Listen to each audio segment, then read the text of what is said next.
പ്രിയമുള്ള സഹാക്കളെ, സുഹൃത്തുക്കളെ, ജൂലൈ മാസം 3-ാം തീയതി അറിയപ്പെടുന്ന കമ്മ്യൂണിസ്റ്റ് സൈദ്ധാന്തികൻ സഹാവ് കെ ദാമോദരന്റെ ഓർമ്മ ദിനമാണ്. 1912 ഫെബ്രുവരി മാസം 5-ാം തീയതി ജനിച്ച ദാമോദരൻ അദ്ദേഹത്തിന്റെ പ്രവർത്തന പന്ഥാവ്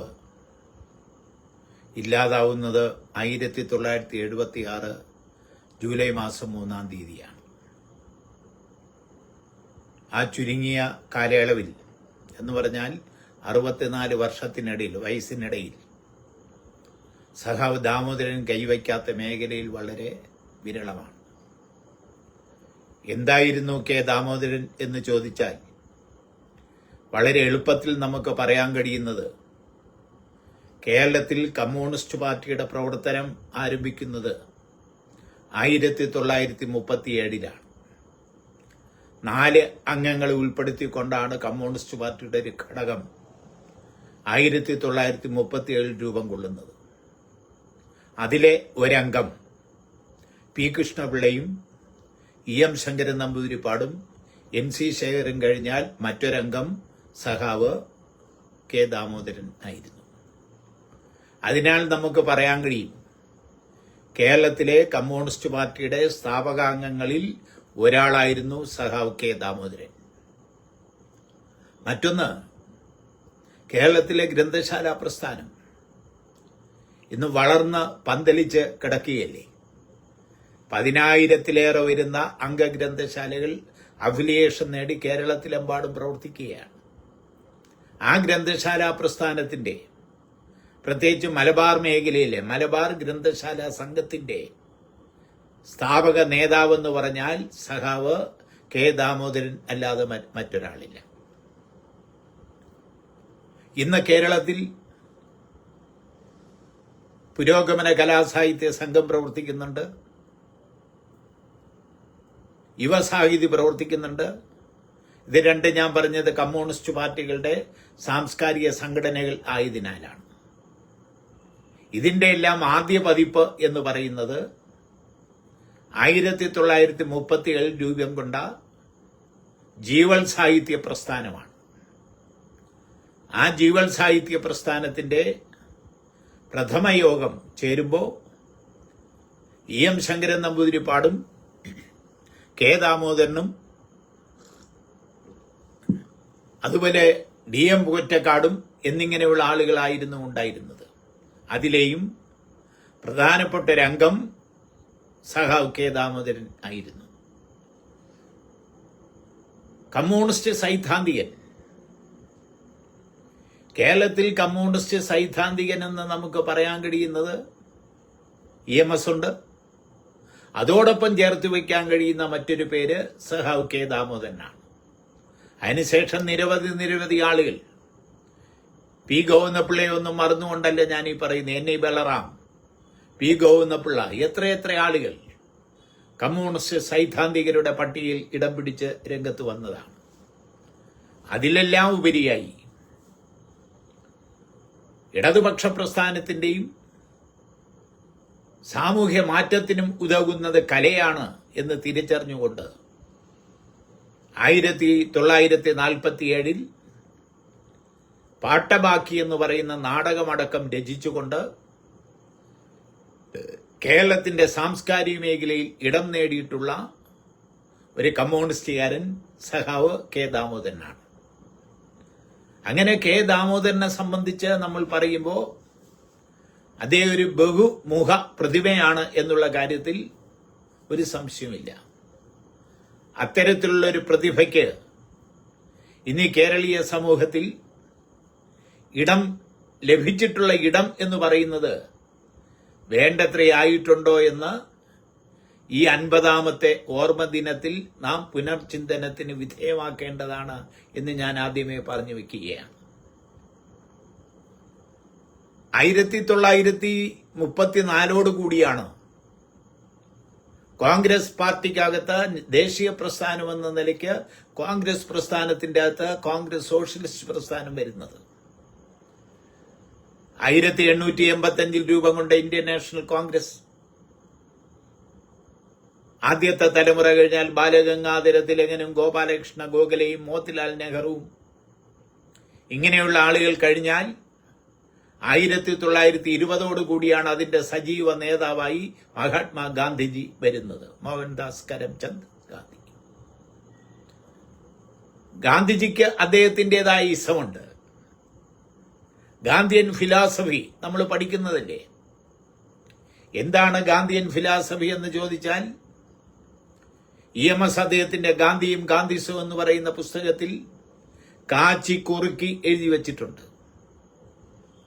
ഗാന്ധിയൻ ഫിലോസഫി എന്ന് പറഞ്ഞാൽ ഞാൻ 4 പദങ്ങൾ കൊണ്ട് സൂചിപ്പിക്കുകയാണ്. ഒന്ന് സത്യം, സത്യാഗ്രഹം, അഹിംസ, സർവോദയം.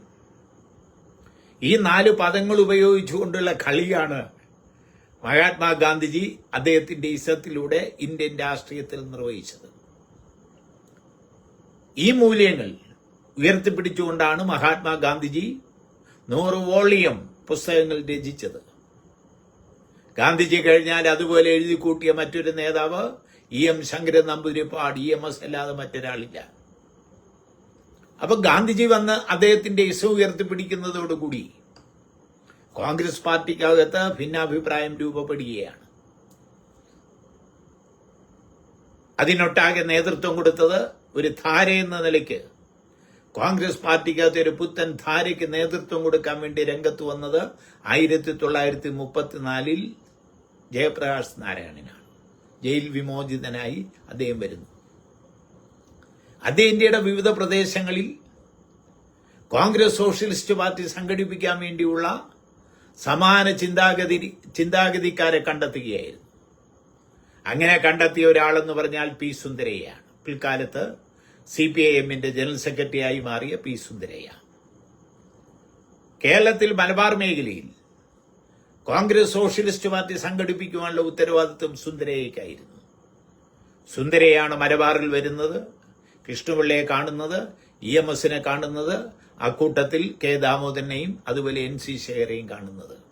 ഈ 4 പേരെ ഉൾപ്പെടുത്തിക്കൊണ്ടാണ് P കൃഷ്ണപിള്ളയും EM ശങ്കരൻ നമ്പൂതിരിപ്പാടും NC ശേഖറും K ദാമോദരനെ ഉൾപ്പെടുത്തിക്കൊണ്ടാണ് 1937 കേരളത്തിൽ ആദ്യത്തെ കമ്മ്യൂണിസ്റ്റ് പാർട്ടിയുടെ ഒരു ഘടകം രൂപീകരിക്കുന്നത്.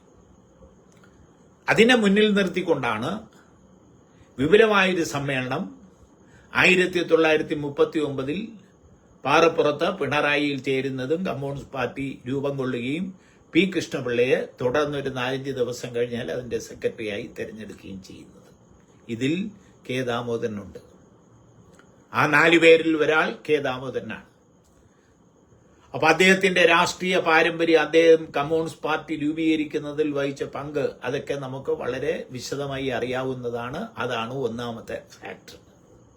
മറ്റൊന്നോ,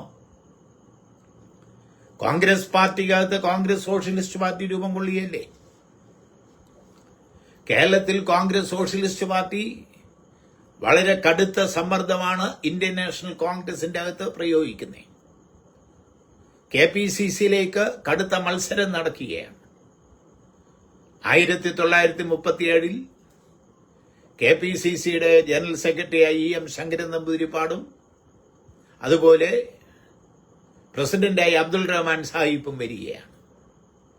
കുറെ കഴിയുമ്പോൾ 2 പേരും അകത്തായി. ബ്രിട്ടീഷ് ഗവൺമെന്റ് 2 പേരെ അറസ്റ്റ് ചെയ്ത് ജയിലിലടക്കുകയാണ്. തുടർന്ന് KPCCയുടെ സെക്രട്ടറി സ്ഥാനം വഹിച്ച് ഇവിടുത്തെ പ്രസ്ഥാനത്തെ മുന്നോട്ട് നയിച്ചതും K ദാമോദരനല്ലാതെ മറ്റൊരാളായിരുന്നില്ല. അപ്പോ K ദാമോദരൻ ഒരു ചുരുങ്ങിയ കാലയളവിലാണെങ്കിൽ പോലും അന്ന് KPCCയുടെ സെക്രട്ടറി ആയിരുന്നു, AICC മെമ്പറായിരുന്നു. ആ നിലയ്ക്കെല്ലാം അദ്ദേഹം പ്രവർത്തനം സംഘടിപ്പിച്ചതാണ്. അബ്ദുൾ റഹ്മാൻ സാഹിബും അതുപോലെ EMSും KPCCയുടെ ഭാരവാഹികളായിരിക്കുമ്പോഴാണ് സ്വാതന്ത്ര്യ സമരം ശക്തി പ്രാപിക്കണം. അത് ഇന്ത്യയിലൊട്ടാകെ നടക്കുന്ന സമരം കേരളത്തിൽ നടക്കണം. അതിന് കമ്മ്യൂണിസ്റ്റ് പാർട്ടി ബലപ്പെടണം. കമ്മ്യൂണിസ്റ്റ് പാർട്ടിയല്ല, കോൺഗ്രസ് പാർട്ടി ശക്തിപ്പെടണം. അന്ന് കോൺഗ്രസ് എന്ന് പറഞ്ഞു വിളിച്ചാൽ ആളെ കിട്ടുന്ന അവസരമൊന്നുമില്ല. അതുകൊണ്ട് EMS-ഉം അബ്ദുൾ റഹ്മാൻ സാഹിബും നേതൃത്വം കൊടുത്തുകൊണ്ടിരുന്ന കോൺഗ്രസ് പാർട്ടി കൈക്കൊണ്ടൊരു തീരുമാനം എന്താണെന്ന് വെച്ചാൽ കോൺഗ്രസ് പാർട്ടിയുടെ പ്രാദേശിക ഘടകങ്ങൾ, യൂണിറ്റുകൾ എല്ലാ നാട്ടിൻപുറങ്ങളിലും വായനശാലകൾ അല്ലെങ്കിൽ ഗ്രന്ഥശാലകൾ ആരംഭിക്കണമെന്നായിരുന്നു. അതിന്റെ വെളിച്ചത്തിൽ മലബാർ മേഖലയിൽ ഗ്രന്ഥശാല പ്രസ്ഥാനം സംഘടിപ്പിക്കുന്നതിൽ മുഖ്യമായ പങ്ക് വഹിച്ചത് സഖാവ് കെ ദാമോദരനാണ്. ഗ്രന്ഥശാല പ്രസ്ഥാനത്തിന്റെ നേതാവായി ഇന്ന് നാം കരുതി പോകുന്ന PN പണിക്കർ, അദ്ദേഹം 1945 സെപ്റ്റംബർ മാസം 14-ാം തീയതിയാണ് അമ്പലപ്പുഴയിൽ തിരുവിതാംകൂർ മേഖലയിലെ ഗ്രന്ഥശാല പ്രവർത്തകരുടെ ഒരു യോഗം ചേർന്നത്. പക്ഷേ തിരുവിതാംകൂറിന്റെ ചരിത്രം പറയുമ്പോൾ മലബാറിനും മുന്നോടിയായി മലബാറിൽ 1937 സാവ് കെ ദാമോദരൻ ഗ്രന്ഥശാല പ്രസ്ഥാനത്തിന് നേതൃത്വം കൊടുത്തുവെങ്കിൽ ഇവിടെ തിരുവിതാംകൂർ മേഖലയിൽ അതിനു എത്രയോ മുമ്പ് ഗ്രന്ഥശാലകളുടെ സംഘാടനവും ഗ്രന്ഥശാല പ്രവർത്തകരുടെ ഗ്രന്ഥശാലകളുടെ കൂട്ടവും യോഗവും എല്ലാം നടന്നിരുന്നതാണ്. അതിൽ ശ്രദ്ധേയമായൊരു സമ്മേളനം എന്ന് പറയുന്നത് നെയ്യാറ്റിൻകര സമ്മേളനമാണ്. 1925 നെയ്യാറ്റിൻകരയിലെ ജ്ഞാനപ്രധാനി ഗ്രന്ഥശാലയിൽ വച്ചാണ് തിരുവിതാംകൂർ മേഖലയിലെ ഗ്രന്ഥശാല പ്രവർത്തകരുടെ യോഗം ചേർന്നുകൊണ്ട് ഗ്രന്ഥശാലകൾക്ക് പ്രവർത്തിക്കാൻ വേണ്ടി സർക്കാർ ഗ്രാന്റ് നൽകണം എന്ന ആദ്യത്തെ ആവശ്യം മുന്നോട്ട് വയ്ക്കുന്നത്. അതുവരെ അന്ന് മുന്നോട്ട് വെച്ചൊരു വിഷയമാണ് ഗ്രന്ഥശാല മന്ദിരങ്ങൾ പണിയാൻ ഗവൺമെന്റ് എന്ന് പറഞ്ഞാൽ അന്ന് മഹാരാജാവ് വസ്തു അനുവദിക്കണമെന്നത്. അപ്പൊ കേരളത്തിലെ തിരുവിതാംകൂറിലെ ഗ്രന്ഥശാല പ്രസ്ഥാനത്തിന്റെ ചരിത്രത്തിൽ നിർണായകമായ ഒരു പങ്ക് വഹിച്ചത് നെയ്യാറ്റിൻകര സമ്മേളനമാണ്. അത് 1925 ഇപ്പൊ 100 വർഷമായി. അതിൽ PN പണിക്കരില്ല. PN പണിക്കർ വരുന്ന 1945 തിരുവിതാംകൂറിലെ ഗ്രന്ഥശാല പ്രവർത്തകരുടെ സമ്മേളനം വിളിച്ചു. ആ സമ്മേളനത്തിൽ ഈ പറഞ്ഞ ജ്ഞാനപ്രധാനി ഗ്രന്ഥശാലയുടെ അന്നത്തെ നേതാവായിരുന്ന ശ്രീ AP നായർ പങ്കെടുത്തില്ല. എന്താ പങ്കെടുക്കാത്തത്? 1945 എന്ന് പറഞ്ഞാൽ കേരളത്തിന്റെ തിരുവിതാംകൂറിന്റെ രാഷ്ട്രീയ പശ്ചാത്തലമെന്ന് നമ്മുടെ മനസ്സിൽ വന്നു പോകുന്നത് നന്നായിരിക്കും. സർ CP-ക്കെതിരായി തിരുവിതാംകൂറിന്റെ ദിവാൻ CP കാട്ടിക്കൂട്ടുന്ന തോന്നിയാസങ്ങൾക്കെതിരായി പുരോഗമന പ്രസ്ഥാനങ്ങളെ, കോൺഗ്രസ് പ്രസ്ഥാനത്തെ, അന്ന് പ്രവർത്തനം ആരംഭിച്ചിരുന്ന കമ്മ്യൂണിസ്റ്റ് പ്രസ്ഥാനത്തെ നശിപ്പിക്കുന്നതിനു വേണ്ടി സർ CP നടത്തിയിരുന്ന കടന്നാക്രമണം, അതിനെതിരെ തിരുവിതാംകൂർ മേഖലയിൽ എല്ലാ ജനാധിപത്യവാദികളും ഒറ്റക്കെട്ടായി സമരരംഗത്ത് നിൽക്കുകയാണ്. ആ CP-യാണ്, ദിവാൻ CP രാമസ്വാമിയാണ് ശ്രീ PN പണിക്കർ അമ്പലപ്പുഴ സമ്മേളനത്തിന്റെ ഉദ്ഘാടനത്തിന് വേണ്ടി പങ്കെടുപ്പിച്ചത്. അത് അന്നത്തെ തിരുവിതാംകൂറിന്റെ സാമൂഹിക പശ്ചാത്തലത്തിനോട് യോജിച്ചൊരു നടപടിയല്ലായിരുന്നു എന്ന് തന്നെയല്ല. ആ സമ്മേളനത്തിന്റെ ആരംഭം എന്ന് പറയുന്നത് CP-യെ സ്തുതിച്ചുകൊണ്ടുള്ള, സ്തുതിഗീതം പാടിക്കൊണ്ടുള്ള സ്വാഗതഗാനമായിരുന്നു. അങ്ങനെയൊക്കെ ചരിത്രമുണ്ട്. അതെന്തോ ആയിക്കോട്ടെ. അപ്പൊ ഞാൻ പറഞ്ഞു വന്നത്, തിരുവിതാംകൂർ മേഖലയിൽ ഗ്രന്ഥശാല പ്രസ്ഥാനം ശക്തി പ്രാപിക്കുന്നതിന് മുമ്പ് മലബാർ മേഖലയിൽ മലബാർ ഗ്രന്ഥശാല സംഘം എന്നതിന് രൂപം കൊടുത്തുകൊണ്ട് സ്വാതന്ത്ര്യ സമരത്തിന്റെ സങ്കേതങ്ങളായി ഗ്രന്ഥശാലകളെ മാറ്റിയത് സാവ് കെ ദാമോദരനാണ്. ബ്രിട്ടീഷ് ആധിപത്യത്തിലായിരുന്ന മലബാറിലെ ഉൾത്തുടുപ്പുകളാണ് ഗ്രന്ഥശാലകൾ എന്നാണ് നമ്മളന്ന് വിശേഷിപ്പിച്ചത്. ബ്രിട്ടീഷ് ആധിപത്യത്തിലായിരുന്ന മലബാറിലെ ഉൾത്തുടുപ്പുകളാണ് കെ ദാമോദരൻ സ്ഥാപിച്ച അന്നത്തെ ഗ്രന്ഥശാലകൾ. ഇന്ത്യൻ നാഷണൽ കോൺഗ്രസിന്റെ നേതൃത്വത്തിൽ നടന്ന ദേശീയ പ്രക്ഷോഭത്തിന്റെ തീവെളിച്ചത്തിലായിരുന്നു കെ ദാമോദരൻ ഗ്രന്ഥശാലകൾ രൂപീകരിച്ചത്. എന്ത് തീഷ്ണമായ ശൈലി എന്ന് നോക്കണം. അത്തരത്തിലുള്ളൊരു ഗ്രന്ഥശാല പ്രസ്ഥാനങ്ങൾക്ക് മലബാർ മേഖലയിൽ നേതൃത്വം കൊടുക്കാൻ വേണ്ടി രംഗത്ത് വന്നത് സഖാവ് കെ ദാമോദരനാണ്. പിന്നെ മറ്റൊന്ന് ഞാൻ പറഞ്ഞു, ജീവൽ സാഹിത്യ പ്രസ്ഥാനം 1937 വളരെ നിർണായകമായ വർഷമാണ്. 1922 ഇറ്റലിയിൽ മുസോളിനി വരുന്നു അധികാരത്തിൽ. 32, 33 ജർമ്മനിയിൽ അഡോൾഫ് ഹിറ്റ്ലർ വരുന്നു. ഇവർ പുരോഗമന പ്രസ്ഥാനത്തിനെതിരായിരുന്നു, കമ്മ്യൂണിസ്റ്റ് പ്രസ്ഥാനത്തിനെതിരായിരുന്നു. കുറച്ചുകൂടെ പച്ചയായി പറഞ്ഞാൽ 1917 രൂപീകൃതമായ റഷ്യയിലെ കമ്മ്യൂണിസ്റ്റ് പാർട്ടിക്കെതിരായിരുന്നു. 19 രൂപീകരിച്ച സോവിയറ്റ് യൂണിയൻ അട്ടിമറിക്കുക എന്ന ലക്ഷ്യം വെച്ച് അവർ പ്രവർത്തിക്കുകയായിരുന്നു. വളരെ ലളിതമായി ചുരുക്കി പറഞ്ഞാൽ ഫാസിസത്തിന്റെ കാലൊച്ച 1933 ആയപ്പോഴേക്കും ലോക രാഷ്ട്രീയ രംഗത്ത് വളരെ സ്പഷ്ടമായി പ്രകടമായി കേട്ടു തുടങ്ങി. അങ്ങനെ ഫാസിസത്തിന്റെ കാലൊച്ച ഉയർന്നു വരുമ്പോഴാണ് കമ്മ്യൂണിസ്റ്റ് ഇന്റർനാഷണൽ, അന്ന് കമ്മ്യൂണിസ്റ്റ് ഇന്റർനാഷണലിന്റെ ജനറൽ സെക്രട്ടറി ആയിരുന്ന ദിമിത്രോവ് ഫാസിസത്തിനെതിരായ ഐക്യമുന്നണി എന്ന പ്രമേയം അവതരിപ്പിച്ച് പാസാക്കിയെടുക്കുന്നത്. അതിന്റെ എല്ലാം ചുവട് പിടിച്ചുകൊണ്ടാണ് അന്ന് മാർസിൻ ഗോർക്കിയുടെ നേതൃത്വത്തിൽ മാർസിൻ ഗോർക്കി ലോകത്തിലെ സാഹിത്യകാരന്മാരോട് ചോദിച്ചു, സാഹിത്യകാരന്മാരെ നിങ്ങൾ ഏത് ചേരിയിൽ, യുദ്ധത്തിന്റെ ചേരിയിലാണോ സമാധാനത്തിന്റെ ചേരിയിലാണോ അന്ന് ചോദിച്ചതില്ലേ? അതിന്റെ ചുവട് പിടിച്ചുകൊണ്ടാണ്, അതിന്റെ ഭാഗമെന്ന നിലയ്ക്കാണ് മാർസിൻ ഗോർക്കി മറ്റും നേതൃത്വം കൊടുത്തുകൊണ്ട് പ്രോഗ്രസീവ് റൈറ്റേഴ്സ് ഫോറം ലോക രാഷ്ട്രീയ രംഗത്ത് രൂപപ്പെടുന്നത്. ആ കാറ്റ് ഇന്ത്യയിൽ കൽക്കട്ടയിൽ അലയടിക്കുന്നു. ഇവിടുത്തെ സരോജിനി നായിഡും യശ്പാലും പ്രേംചന്ദും മുൾക്ക് രാജ് ആനന്ദും എല്ലാം കൂടെ നേതൃത്വം കൊടുത്തുകൊണ്ട് ഇവിടെയും പ്രോഗ്രസീവ് റൈറ്റേഴ്സ് ഫോറം രൂപം കൊള്ളുകയാണ്. എന്നാ പിന്നെ കേരളത്തിൽ വേണ്ടേ? ഞാനീ പറഞ്ഞ പേരുകാരെല്ലാം ഇന്ത്യയിലെയും ലോകത്തിലെ അറിയപ്പെടുന്ന സാഹിത്യകാരന്മാരാണ്. അതിന്റെ ചുവട് പിടിച്ചുകൊണ്ട് കേരളത്തിൽ സഖാ എം ശങ്കരൻ നമ്പൂതിരിപ്പാട്, കെ ദാമോദരൻ, പൊറ്റക്കാട്, പൊൻകുന്നം ദാമോദരൻ എന്നിങ്ങനെയുള്ള അന്നത്തെ പുരോഗമനവാദികളാകുന്ന ചെറുപ്പക്കാർ യോഗം ചേരുകയും ജീവൽ സാഹിത്യ പ്രസ്ഥാനത്തിന് നേതൃത്വം കൊടുക്കുകയും ചെയ്യുകയാണ്. ജീവൽ സാഹിത്യ പ്രസ്ഥാനം രൂപീകരിക്കുന്നു. ആരൊക്കെ?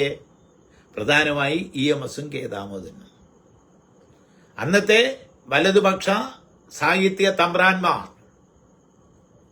ഈ വാർത്ത മനസ്സിലാക്കിക്കൊണ്ട് പിറ്റേന്ന് യാഥാസ്ഥിതിക പത്രത്തിലൂടെ നടത്തിയ പ്രസ്താവന എന്താന്ന് വെച്ചാൽ, ഈ തെമ്മാടിപ്പിള്ളേർക്ക് സാഹിത്യത്തെപ്പറ്റി പറയാൻ എന്തവകാശം എന്നായിരുന്നു. തെമ്മാടിപ്പിള്ളേർ EMS കെ ദാമോദരനുമല്ല, അവരുടെ കണ്ണിൽ, ആ യാഥാസ്ഥിതികരുടെ കണ്ണിൽ തെമ്മാടിപ്പിള്ളേർ, ഇവർക്ക് ഈ സാഹിത്യത്തെപ്പറ്റി പറയാൻ എന്തവകാശം? അപ്പോ ആ കാലഘട്ടം 37, ആ കാലഘട്ടത്തിലാണ് കെ ദാമോദരൻ പാട്ടബാക്കി എന്ന് പറയുന്ന ആദ്യത്തെ രാഷ്ട്രീയ നാടകത്തിന് നേതൃത്വം കൊടുക്കുന്നത്. പാട്ടബാക്കി 1937 അപ്പോ പാട്ടബാക്കി എന്ന നാടകവും വരുന്നു. അപ്പൊ ഇങ്ങനെ ജീവൽ സാഹിത്യ പ്രസ്ഥാനം വരുന്നു, പാട്ടബാക്കി വരുന്നു. മലയാളത്തിലെ പുരോഗമന കമ്മ്യൂണിസ്റ്റ് സംസ്കാരത്തിന്റെ നാടകമാണ് പാട്ടബാക്കി. 1937 നിങ്ങൾ എന്നെ കമ്മ്യൂണിസ്റ്റ് ആക്കി എന്ന് പറയുന്ന നാടകം വരുന്നത് വീണ്ടും 15 വർഷം കഴിഞ്ഞിട്ടാണ്. അപ്പോ മലയാളത്തിലെ പുരോഗമന കമ്മ്യൂണിസ്റ്റ് സംസ്കാരത്തിന്റെ നാടകം, രാഷ്ട്രീയവും കലയും തമ്മിലുള്ള ബന്ധമാണ് ഈ നാടകത്തിലൂടെ കെ ദാമോദരൻ വരച്ചു കാണിക്കാൻ വേണ്ടി ശ്രമിച്ചത്.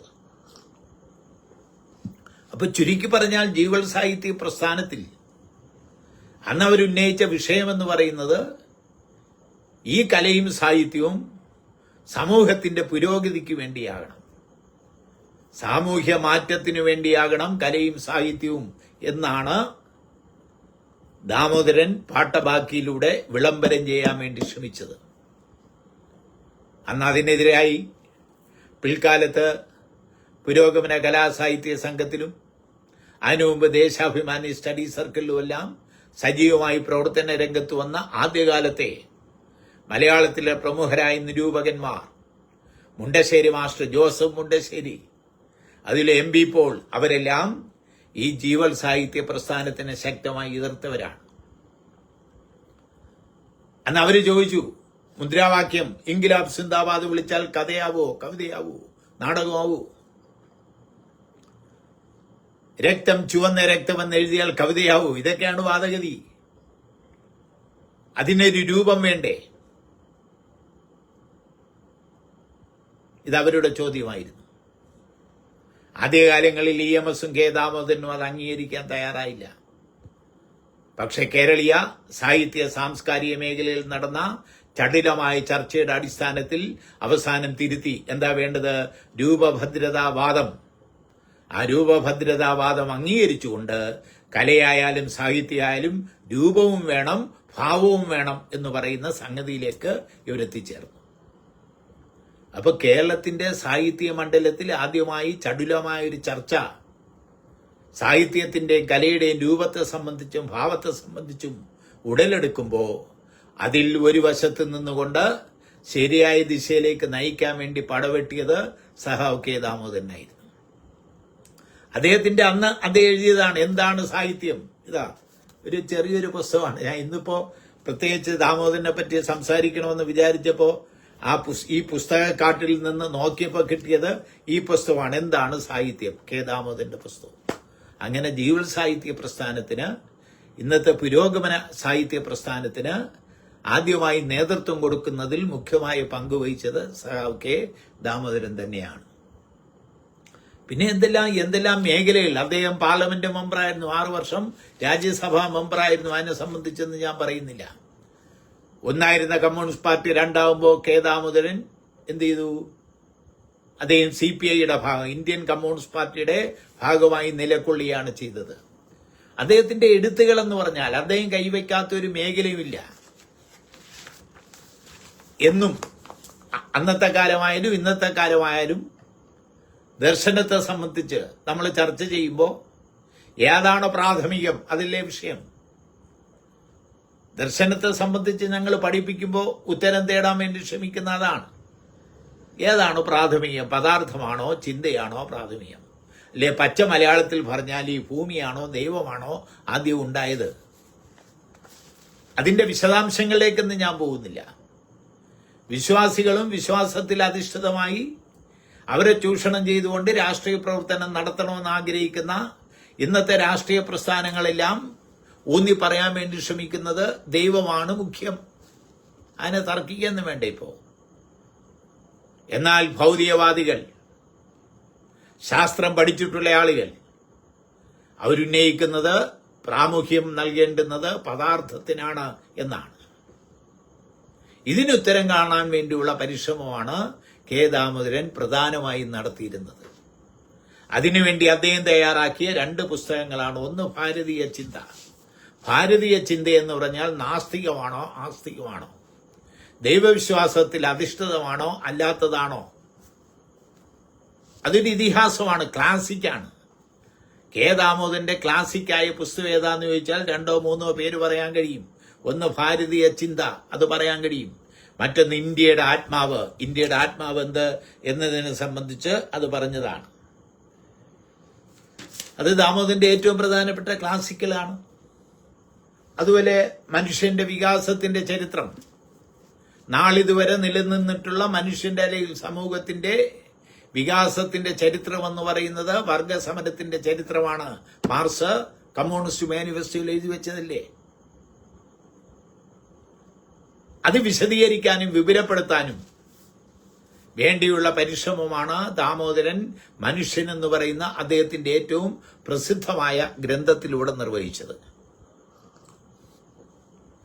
ഭൂമി ഉണ്ടാവുന്നതും ആദിമ മനുഷ്യൻ ഉണ്ടാവുന്നതും തുടർന്ന് പഞ്ചഘട്ട സിദ്ധാന്തത്തിലൂടെ ഇന്നത്തെ മനുഷ്യൻ വളർന്നു വരുന്നതും അത് സോഷ്യലിസ്റ്റ് ഘട്ടത്തിലേക്ക് മാറുന്നതുമെല്ലാം കെ ദാമോദരൻ മനുഷ്യൻ എന്ന് പറയുന്ന പുസ്തകത്തിലൂടെ അവതരിപ്പിക്കുകയാണ്. എത്രയെത്ര പുസ്തകങ്ങൾ, ഞാൻ ദീർഘമായി പ്രതിപാദിക്കുന്നില്ല. ജവഹർലാൽ നെഹ്റുവിനെ പറ്റി കെ ദാമോദരൻ എഴുതി. ഏകവഴി എന്നൊരു പുസ്തകം എഴുതി. കണ്ണുനീർ കഥകളാണ്, അത് അദ്ദേഹം തയ്യാറാക്കിയിരുന്നു. പാട്ടബാക്കിയോടൊപ്പം തന്നെ രക്തപാനം എന്ന് പറയുന്ന മറ്റൊരു നാടകം അദ്ദേഹം എഴുതിയിരുന്നു. പിന്നെ അദ്ദേഹം ഈ ദാർശനികമായ വിഷയങ്ങൾ പ്രതിപാദിക്കുന്ന ഈ പുസ്തകങ്ങൾ കഴിഞ്ഞാൽ ദാമോദരൻ കൈവച്ചതും പഠിക്കാൻ വേണ്ടി ശ്രമിച്ചതും പഠിപ്പിക്കാൻ വേണ്ടി തയ്യാറായതും എക്കണോമിക്സ് ആണ്, സാമ്പത്തിക ശാസ്ത്രമാണ്. എത്രയെത്ര പുസ്തകങ്ങൾ! എൻ്റെ മിക്കവാറും ഒക്കെ പുസ്തകം ഉള്ളതാണ്. നോക്കിയിട്ടൊന്നും കണ്ടില്ല. ഉറുപ്പിക, നാണയം, ഇതെല്ലാം ദാമോദരന്റെ പുസ്തകമാണ്. ഉറുപ്പിക സാമ്പത്തിക ശാസ്ത്രത്തെ സംബന്ധിക്കുന്ന നല്ല വിശദീകരണം നൽകാൻ വേണ്ടിയാണ് ദാമോദരൻ ശ്രമിച്ചത്. ധനശാസ്ത്ര പ്രവേശിയ, അർത്ഥശാസ്ത്രത്തിന്റെ ഹരിഷി, തോമസ് ഐസക്കിന്റെ ഒരു പുസ്തകമുണ്ട്. അതിപ്പോ ദാമോദരൻ ഈ സാമ്പത്തിക ശാസ്ത്രത്തെ സംബന്ധിച്ചല്ല എഴുതുന്നത്, പതിറ്റാണ്ടുകൾക്ക് മുമ്പാണ്. അതാണ് ധനശാസ്ത്ര പ്രവേശിക. ഉറുപ്പിക, കമ്മ്യൂണിസം എന്തിന്? ജനങ്ങളെ പഠിപ്പിക്കാൻ വേണ്ടിയുള്ള ഒരു അധ്യാപകൻ എന്ന നിലയ്ക്ക് ചെയ്യേണ്ടുന്ന പ്രധാനപ്പെട്ട കടമയാണ്. ഇതെല്ലാം ചെറിയ ചെറിയ പുസ്തകങ്ങളാണ്. ആർക്കും അന്ന് വാങ്ങാനും വായിക്കാനും പ്രചരിപ്പിക്കുവാനും കഴിയുന്ന ചെറിയ പുസ്തകങ്ങൾ. കമ്മ്യൂണിസം എന്തിന്? കമ്മ്യൂണിസം പഠിക്കുന്നു, ക്രിസ്തുമതം പഠിക്കുന്നു. അപ്പൊ ഇത് രണ്ടും കൂടെ ഒരു താരതമ്യം. ക്രിസ്തുമതവും കമ്മ്യൂണിസവും ദാമോദരന്റെ മറ്റൊരു പുസ്തകമാണ്. മാർക്സിസം, അതേ അവസാന വർഷങ്ങളിൽ മാർക്സിസത്തെ പറ്റി പഠിക്കാനും എഴുതാനും വേണ്ടിയാണ് JNUവിലെല്ലാം ചെന്ന് കയറുന്നത്. മാർക്സിസത്തെ പറ്റി 10 ഭാഗങ്ങളാണ് ദാമോദരൻ എഴുതാൻ വേണ്ടി കഴിഞ്ഞത്. ധനശാസ്ത്ര തത്വങ്ങൾ എന്ന അദ്ദേഹത്തിന്റെ ഒരു പുസ്തകമാണ്. എന്താണ് സാഹിത്യം? അതാണ് ഞാൻ നേരത്തെ കാണിച്ചത്. എന്താണ് സാഹിത്യം? അത് ദാമോദരന്റെ പ്രസിദ്ധമായൊരു പുസ്തകമാണ്. കേരള ചരിത്രം, അത് ദാമോദരൻ എഴുതിയതാണ്. പുരോഗമന സാഹിത്യം എന്നതിനെ സംബന്ധിച്ച് എഴുതിയതാണ്. അപ്പോ ഇങ്ങനെ എല്ലാ മേഖലയിലും എഴുതിയില്ലേ? 1937 തൊട്ടുള്ള കഥയാണ് ഞാൻ പറഞ്ഞത്. 1931 ഇന്ത്യൻ നാഷണൽ കോൺഗ്രസ്